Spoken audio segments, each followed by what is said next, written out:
Okay, thanks, Mark, and thank you for joining us this afternoon. I suppose the first thing I have to say is that between us, Helen, Sasha, Duncan, and myself, we are not a sort of poor man's sage committee. So there is a lot we don't know, but we have quite a lot of lived experience over the last 4 months of having been very much at the front line of the epidemic in Bradford. So we can share our personal insights, and what we can do is to share some of the uncertainty with you, but also help look to see where else, if we can't answer your question, where else we might be able to support you. So we might not have all the answers today, but we probably know people who do. So let's do that. And I think that uncertainty is really key here. You'll all have seen, this is a disease that nobody knew anything about until the beginning of January. And the science and evidence has been changing at a remarkable speed. This is something that, we've come to grips with. We first, we genotyped the virus 10 days in following its identification. And every day, you'll have seen the papers. We are all epidemiologists now. We are all scientists and researchers, and every day we're finding new stuff out about this. And one of the unsettling aspects of it is that it changes day to day. So one day it might say something, and the other day it changes rapidly. And that's because we're learning from different countries around the world. So bear with us when we have that uncertainty. What's happening in Bradford? We've had about 4,300 cases of COVID-19. Sadly, we've had over 500 people who've died. That risk is very much age-related. So we know that factors that are important, such as ethnicity, comorbidities, but overall, age is really the key factor here. And that's important in this discussion with you looking after children. So your risk of dying from COVID-19 is 100 times greater if you're 80 years old compared to if you're 40 years old. Age is really a big factor here. So we've had in the hospital at our busiest, we've had about 120 inpatients and about 2 ICU wards full of patients. The last week has seen quite a dramatic reduction. So we are seeing great improvements. And after plateauing, Bradford was this country, the level of decline in the virus was slower than other countries in Europe. And in Bradford, we were slower in declining than other cities around us. So we're starting to see that now. And we're down to about 17 inpatients a day, which is quite, it just feels like a light at the end of the tunnel. We're testing more and more, and Duncan will tell you more about that. Both Pillar 1, which is a sort of NHS type of testing, and Pillar 2, which is a community type of testing. You'll have seen about 10 days ago where after Leicester was locked down, Bradford was next on the list. And that was partly because of our high rates, but also, what was happening at the time is that Bradford was testing more people than other places, and other places in West Yorkshire in particular. Our test positive rate is about 3.6% at the moment, which is lower than some of the neighbouring places like Rochdale and Leicester, but it's something that we keep a very close eye on. So to the children, one of the remarkable features with COVID-19, and one of the very peculiar features, is that the children seem to be quite protected. Normally when we see viral infections like flu-type illnesses, you get a very bimodal response. So it tends to affect the young and the old. And here it really has focused on the old. And that has been puzzling, I think. And that will be one of the features that we'll be exploring in terms of medical research as we go forward. So children seem to be less likely to get infected. They tend to have milder symptoms when they are infected. In terms of transmission, which is the big question on everybody's lips, we learn more and more each day.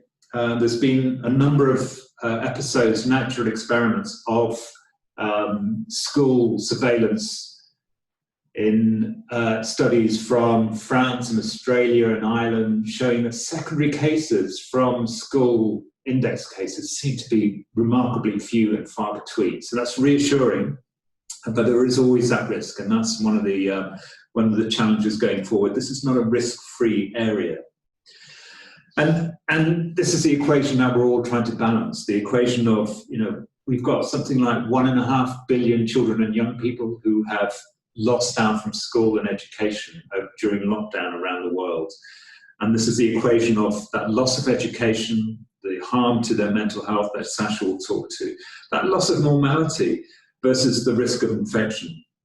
And the schools returning, the children returning to schools and this sort of slow start of what we tried to do to get people back to normal.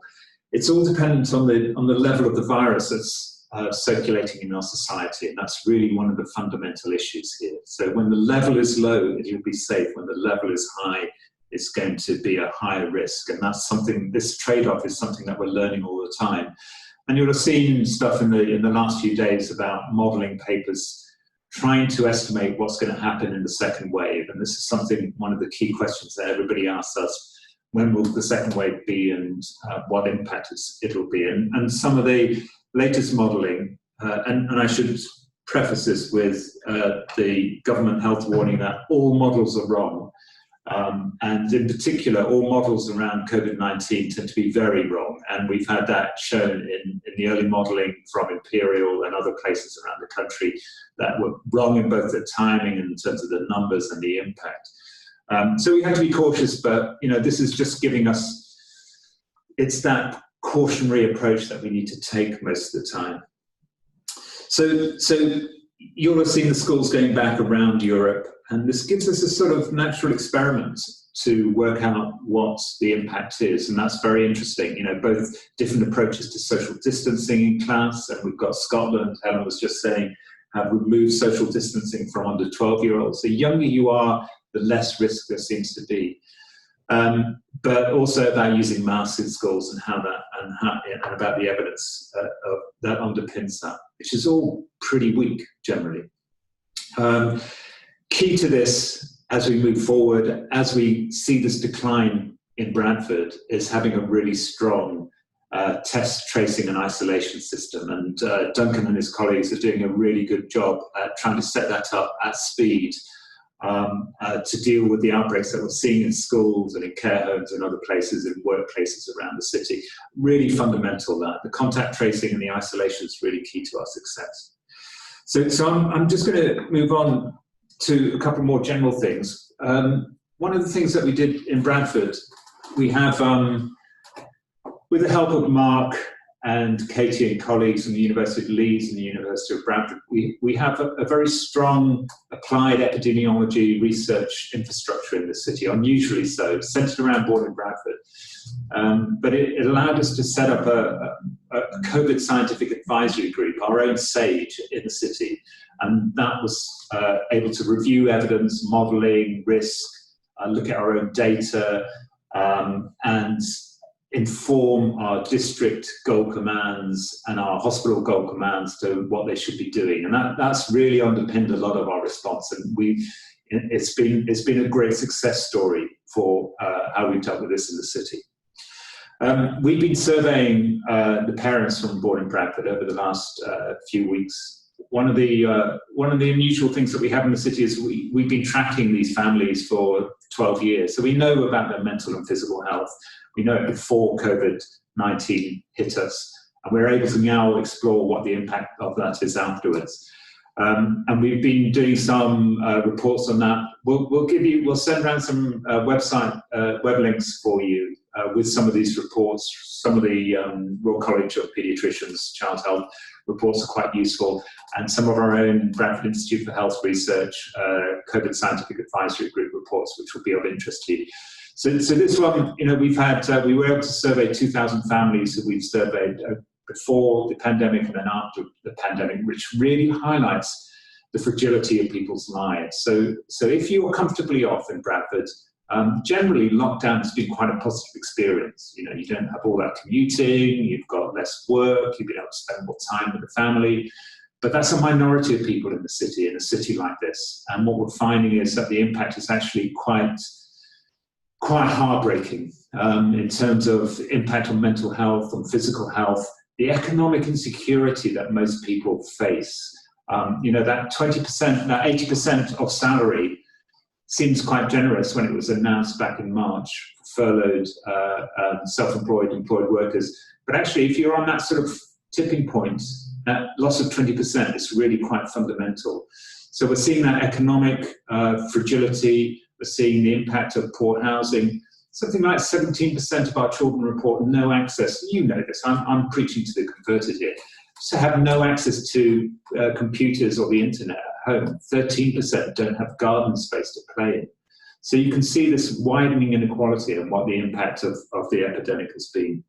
So we're very keen going forward to follow the impact on this new generation to see what's happened. And we'll be calling on your help to do that. We are in a unique position in the city to be able to track longitudinally the life course of this epidemic on these children and young people, not just over not over the next year or 2 years, but over the next 20, 30 years. So this is something that's really important. We'd like your help in understanding their mental health, the physical health, how it's shaped and how it's impacted on their educational attainment.